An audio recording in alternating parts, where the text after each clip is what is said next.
Merci, nous sommes de retour à World in Action pour entamer la seconde partie de notre sujet, la croix, le mauvais instrument. D'accord? Seconde partie, grand 2. La croix vient d'une croyance païenne. Oui, la croix est une croyance païenne. Ok? Petit 1. L'origine de la croix.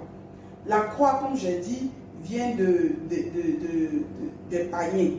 C'est une pratique païenne dans l'ancien Babylone de Mésopotamie. Okay? L'ancienne Babylone de Mésopotamie. Ils adoraient déjà, ils utilisaient la croix dans leur adoration, longtemps avant le Christ. Vous vous rappelez de Babylone avec le roi Nebuchadnezzar. Okay? Le roi Nebuchadnezzar. Nous avons comme référence New Catholic, Nouvelle Catholique Encyclopédie, et le livre Babylone, Mystère religieux. Ok, le livre Babylone, Mystère religieux. Nous avons aussi le vin d'exposition. Le vin d'exposition dictionnaire. Le dictionnaire vin d'exposition de l'Ancien et du Nouveau Testament. D'accord? Ce sont les références que nous avons. Si vous n'avez pas, vous ne trouvez pas, sinon pas dans la version française, parce que moi je fais la traduction, le livre original même se dit New Catholic Encyclopedia. Ensuite, vous avez des books Babylon, Mystery Religion. Et puis, Divine Expository Dictionary of Old and New Testament Words. Ok? C'est les livres qui ont été, c'est de là que j'ai pris mes références pour vous dire que la croix est une croyance, est un instrument païen. Ok? Un instrument païen. D'accord? Donc, ce qui veut dire que si c'est un instrument païen, il y a déjà problème. Comment est-ce que nous pouvons avoir le même instrument? Comment est-ce que nous pouvons avoir un instrument commun avec des païens, avec des idoles? Ce qui n'est pas possible. Ce qui n'est pas possible. D'accord? Numéro 2, petit 2. Nous avons des exemples qui montrent qu'effectivement, ça existait avant même la venue de Isaiah sur terre. Nous avons le muséum de l'Angleterre, qu'on appelle British Museum, okay, qui dit que la reine des anciens temps, qu'on appelle Diana, portait la croix en forme de couronne. Elle portait la croix en forme de couronne. La même chose avec le dieu du vin, okay, ou de la gloire, je ne sais pas, ça dépend. La même chose, lui également, il portait la croix comme symbole. Or, ces personnes-là ont existé, on les adorait longtemps avant la naissance de Christ, l'avènement de la chrétienté. Nous avons aussi, en l'ancien temps de l'Égypte, ils adoraient la croix des milliers d'années avant Christ, okay? Avant que Isaïe ne soit né. Ils adoraient déjà, okay, la croix. Nous avons aussi des adorateurs de la croix des siècles avant la chrétienté, qui sont l'ancien Chine, l'ancien Inde, Mexique, et puis plusieurs places. Je crois que même l'Afrique même en fait partie. Ils utilisaient déjà la croix avant l'existence de notre Seigneur et Sauveur, avant son existence sur terre, parce qu'il a toujours existé au ciel. Il a toujours existé au ciel. D'accord? Petit 3. Quand est-ce que l'Église catholique a adopté la croix? Ce développement-là, je ne l'ai pas donné dans la version anglaise. Donc, vous avez la primeur de recevoir ça maintenant. Quand est-ce que l'Église catholique, qui est la première dénomination chrétienne, a introduit la croix dans le corps du Christ, dans l'Église. C'était 300 siècles après le Christ. Et 300 siècles après le Christ. 300 siècles après le Christ. À travers l'empereur Constantin. Après avoir été converti au christianisme, il a introduit la croix qui était, vous vous rappelez, une croyance païenne, un instrument païen. Il a introduit la croix comme étant le symbole de l'Église. Il a fait la promotion de la croix. Sinon, 300 ans avant, les premiers chrétiens n'utilisaient pas la croix parce que, rappelez-vous, c'était seulement réservé aux païens, aux idolâtres. Okay? Pourquoi est-ce qu'a-t-il introduit? Peut-être, certainement, je ne sais pas. Malheureusement, il ne vit plus. On aurait pu lui demander. Sûrement, c'était pour attirer les païens. C'était pour attirer les païens. C'était pour leur dire, venez, vous allez retrouver votre instrument favori. Venez avec nous. On va adorer le Christ, le Sauveur du monde, le Fils de Dieu, etc. Ne vous en faites pas. On ne va pas vous débarrasser de votre croix. Venez, nous utilisons aussi la croix ici. C'est la même erreur. C'est la même erreur qui a été faite avec le 25 décembre. Okay? Faites vous-même vos recherches. Le Christ n'est pas né en décembre parce qu'en décembre, c'est l'hiver en Israël. Nous avons l'hiver d'octobre jusqu'en, je crois, février. Donc ça veut dire que ce n'est pas possible que dans cette période où il y a l'hiver, où il neige en abondance, je ne sais pas, si vous avez fait des pays européens, occidentaux, au temps de l'hiver, mais c'est terrible, le froid est au rendez-vous. Le froid est au rendez-vous, personne ne peut rester dehors, à plus forte raison veiller dehors. Or, la Bible nous a fait comprendre qu'il y avait des bergers qui étaient dehors avec leurs troupeaux. Donc, c'est sûrement en été où il ne neige plus, où le soleil est beau dehors et tout ça.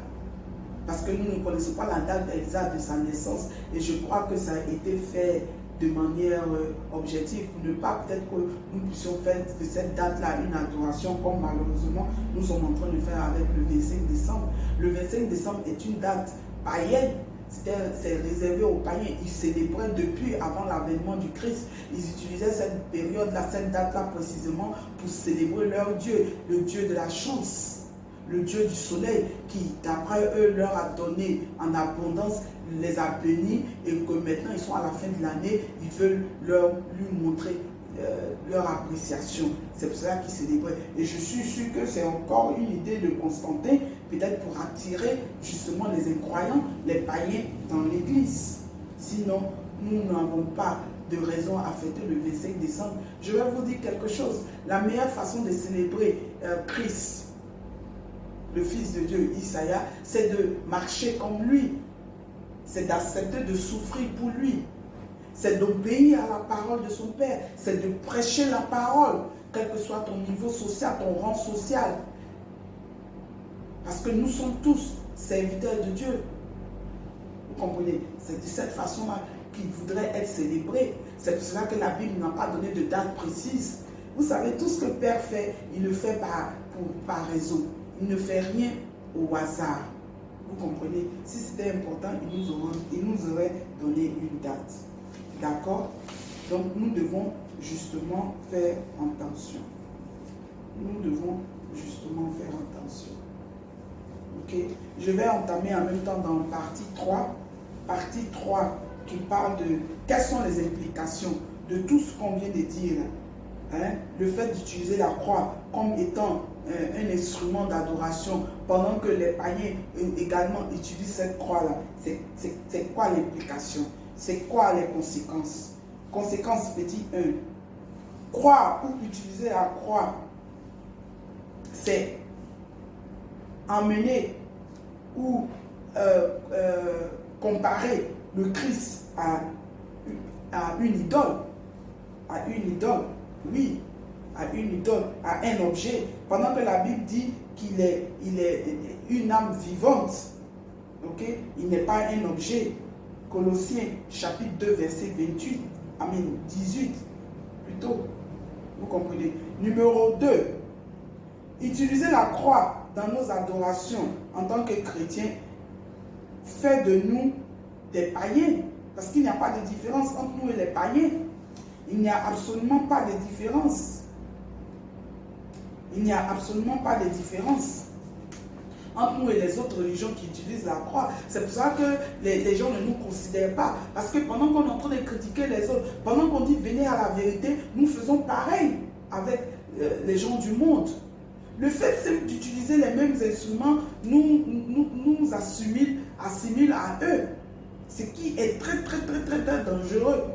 Ce qui est très dangereux, c'est pour cela que les gens ne respectent pas notre Dieu. C'est pour cela même qu'ils parlent de Dieu inexistant et incapable. Puisque nous nous comportons, malgré le fait que nous soyons convertis, et que nous ayons accepté Christ comme notre Seigneur et Sauveur, et qu'il ait fait de nous des enfants de Dieu dans Jean chapitre 1 verset 12, nous continuons de nous comporter au point où nous continuons de nous comporter mal, au point où nous avons apporté un instrument du monde dans nos adorations, ce qui est une abomination et une honte. Une honte. C'est pour cela que nous ne pouvons pas accepter que la croix soit... La croix n'est pas biblique. Par conséquent, nous ne pouvons pas l'associer à nos pratiques. À nos pratiques. 2 Corinthiens, chapitre 6, versets 14 à 18 dit 14. Ne vous mettez pas avec les infidèles sous un joug étranger, car quel rapport a-t-il entre la justice et l'iniquité? Ou qu'a-t-il de commun entre la lumière et les ténèbres? Vous avez vu? Hein? Quel accord a-t-il entre Christ et Bélial?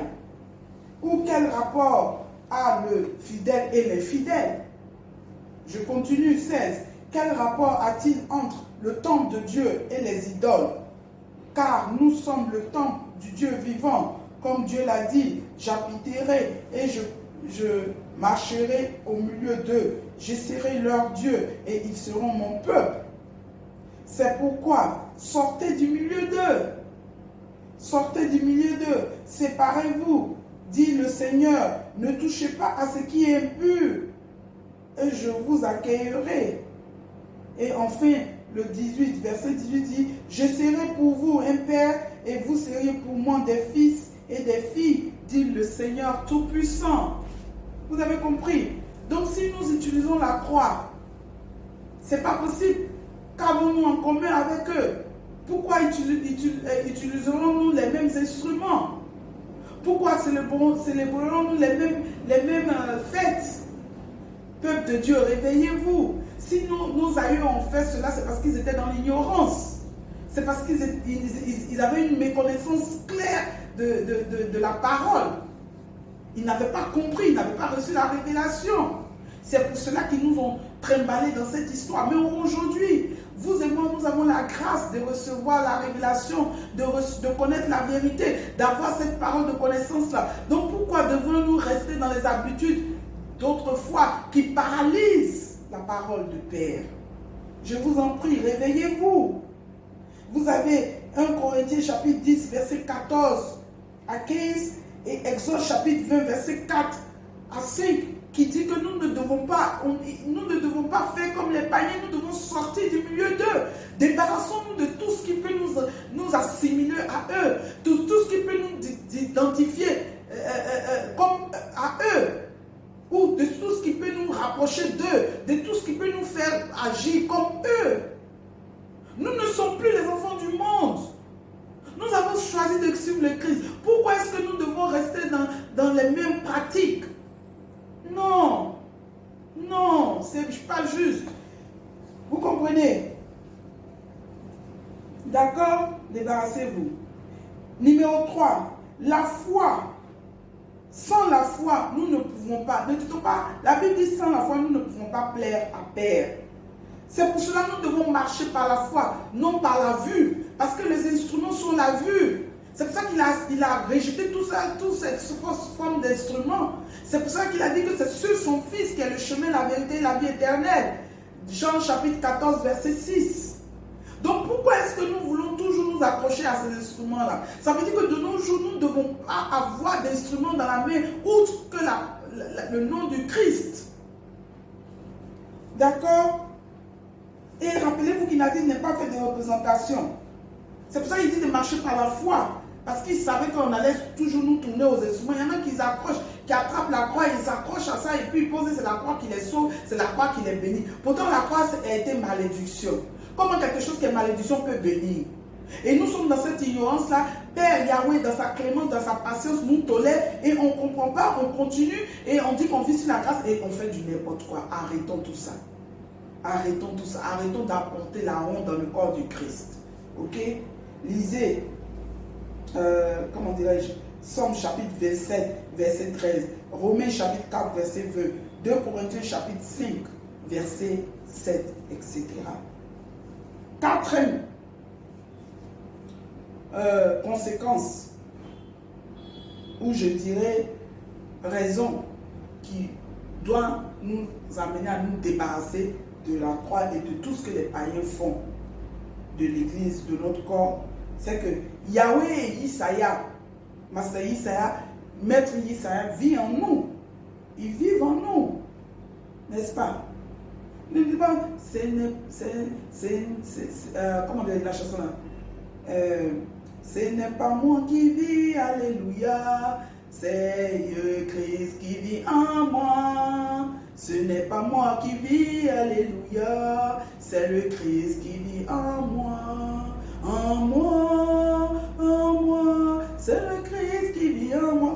Donc, s'il vit en toi, comme Jean chapitre 14, verset 21 et 23, comme Jean chapitre 4, verset 23 et 24 l'ont dit, pourquoi est-ce que nous continuons à croire dans un instrument, dans des instruments, dans des objets? Nous ne devons pas croire à quoi que ce soit, sauf en eux. Ok? Actes chapitre 17, verset 29 à 31. Ok? Nous sommes à la fin de ce sujet. La croix, le mauvais instrument pour l'Église, pour toi mon frère, pour toi ma soeur. Ok? Que Dieu vous bénisse. N'oubliez pas de liker, de partager et de nous donner vos avis, de commenter et de nous envoyer des messages sur notre email pour tout ce qui vous tourmente. Et ensemble, avec l'aide du Saint-Esprit, nous allons trouver la solution. Que la paix vous soit donnée au nom puissant de Isaïe.